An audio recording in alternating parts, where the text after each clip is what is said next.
Азыр биз балдар силер менен Кыргызстандын өсүмдүктөрү жөнүндө жалпы маалымат алабыз. Кыргызстандын өсүмдүктөрү бардык жеринде бийиктик, алкактуулукка баш ийет экен. Башкача айтканда, эмне үчүн бийиктик, алкактуулукка баш ийет? Анткени температура улам жогорулаган сайын төмөндөйт.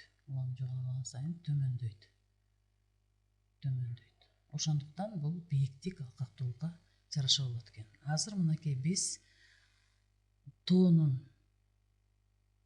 элесин тартып алдык дагы, ошол тоонун этегинен баштап чокусуна чейин кандай өсүмдүктөр өсөт экен, ошолор менен таанышып чыгабыз. Тоонун этегинде чөл жана жарым чөл зонасы жайгашкан. Бул 1200 метрден 1300 метрге чейинки бийиктикте жайгашкан. Мына Морекиндей жазында гүлдүү талаалардын бардыгы тең бул чөл жана жарым чөл зонасы. Бул жерде ксерофиттер өсөт экен. Ксерофиттерди эмнен айтабыз? Ксерофиттер деп кургакка чыдамдуу өсүмдүктөрдүн бардыгын тең биз ксерофиттер дейбиз. Экинчи галофиттер өсөт экен. Галофиттер деген бул шор топуракка өсө ала турган өсүмдүктөрдү биз галофиттер дейт экенбиз. Ал эми эфемерлер, бул мына мореки кызгалдактарды биз эфемерлер дейт экенбиз. Эмне үчүн эфемерлер дейт экенбиз? Анткени булардын жашоосу 10 гана күндүк. 10 күндүн ичинде гүлдөп, уругу бышып, бүтүп, анан кайра жердин астына кирет.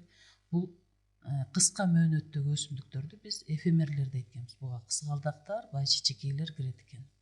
Суккуленттер, бул суккуленттер деп эмнени айтат экенбиз? Суккуленттер бул өзүнүн жалбырагына сууну топтоп алган өсүмдүктөрдү биз суккуленттер дейт экенбиз. Жана ошондой эле шыбактар, булар кургакка, нымдуу жетишпеген жерге чыдаган өсүмдүктөр суккуленттер болуп эсептелинет экен. Тоодон улам бийиктеп чыга берсек, биз кийинки зонага өтөт экенбиз. Бул талаа өсүмдүктөрүнүн зонасы. Бореки сүрөттү карасаңар, бул 1300-1600 метр бийиктикте жайгашкан өсүмдүктөрдү бул талаа өсүмдүктөрү дейт экенбиз. Буларга негизинен бетегелер, тоонун этектери карасаңар, дөңсөөлүү саванна сымал талаалар.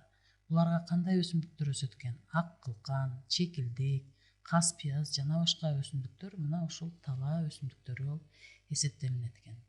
Андан ары биз жогору чыксак, биз шалба өсүмдүктөрүнө кезигет экенбиз. Могу шалба өсүмдүктөрүнө көңүл бөлсөңөр, көпчүлүгү бул жайыттар. Бул шалба өсүмдүктөрү болот экен. Бирок шалба өсүмдүктөрүнүн арасында жапалак арчалар өсөт экен. Бул өтө бийиктик эмес, жапыз болгон арчалар жана арасы морекиндей чөп менен шалба болгон жерлерди биз шалба өсүмдүктөрүнүн зонасы дейт экенбиз. Шалба өсүмдүктөрүнүн зонасы 1600 жана 1600дөн 1800 метр бийиктикке чейин тараган экен да.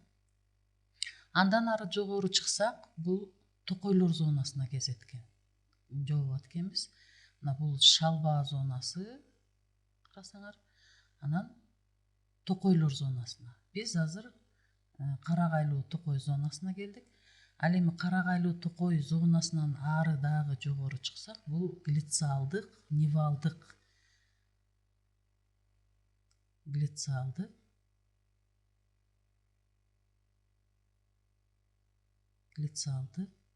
нивалдык зона дейт экенбиз.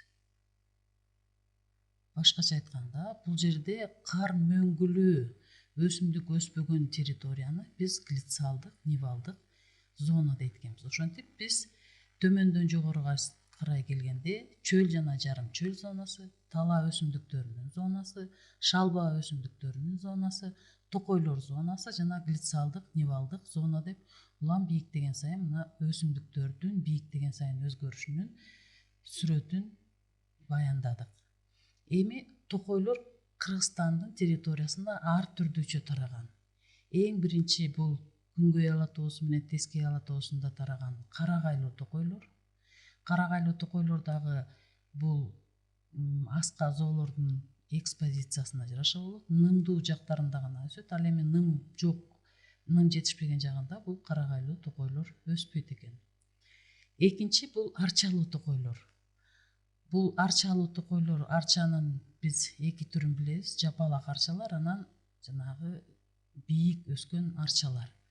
Буларды биз арчалуу токойлор дейт экенбиз. Ал эми Фергана өрөөнүндө, Жалал Абад областында жаңгак жемиш токой бар. Бул грек жаңгагы. Бул реликт өсүмдүк деп аталат. Реликт дегенди бул эчен кылымдардан бери, миллиондогон жылдардан бери ушул жерде жашап, өсүп, өзү өлүп калбай жашап аткан өсүмдүк. Бул реликт өсүмдүк болуп эсептелет. Анан төртүнчү бул тал теректүү токойлор. Тал теректүү токойлор бул Талас суусунун боюнда, Жыргалаң суусунун боюнда, Нарынды дарыясынын айрым жээктеринде тал теректүү токойлор тараган. Мына бүгүн балдар биз силер менен Кыргызстандын өсүмдүктөрү жөнүндө кеңири маалымат алдык.